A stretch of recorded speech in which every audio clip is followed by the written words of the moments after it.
Hi, I'm Rafael Biden Perto. This is the Evidence 2, the new countries in the 20th century and the 21st centuries. The country I'm going to talk about is Latvia. Let's begin. First, I'm going to talk about the milestones of this country during the 20th century after the Great War. In 1980, Latvia became an independent Soviet state. From 1918 to 1920, there was a civil war and a peace treaty with Soviet Russia. In 1922, first constitution promulgated.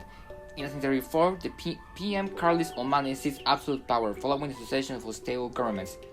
In 1940, Soviet troops invade Latvia following Molotov-Ribbentrop Pact of August in 1939. Latvia entered the Soviet Union along with the other two Baltic republics, mass deportation of Latvians opposed to Soviet rule. In 1941, Navy forces invade. Some 75,000 Latvian Jews were killed during the German occupation, many of them by Latvian paramilitary and police units established under the Nazis. In 1944, the Red Army returns, presenting more deportations of Latvians and repression of resistance to Sovietization. In 1986, first anti-Sovietic demonstrations held by nationalists and environmental activists. In 1988, Latvian People's Front formed to promote the cause of independence.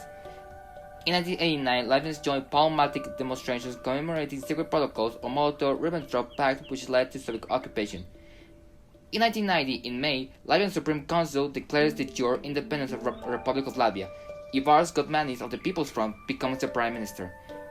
In 1991, in January, as part of pro-Soviet forces' activities against the independence movement, almost Soviet Special Police Force storms Latvia in Heroes Ministry in Riga, resulting in 6 deaths. In 1991, in March, referendum produces large majority in favor of independence.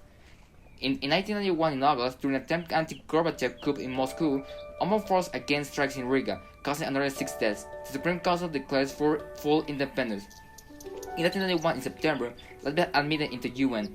In 1991, November, citizenship law passed, giving citizenship to those who held before Soviet occupation of 1940 and their descendants.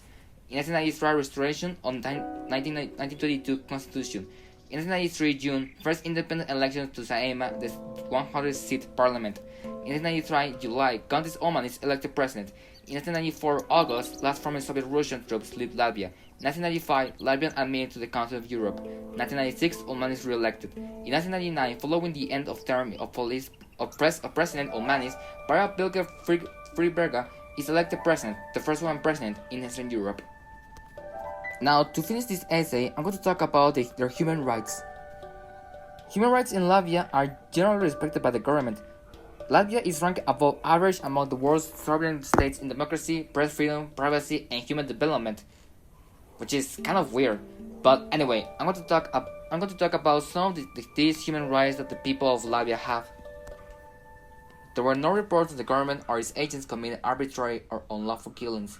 There were no reports of disappearances by or on behalf of government authorities, and the law prohibits practices like torture and other cruel, inhuman, or degrading treatment or punishment.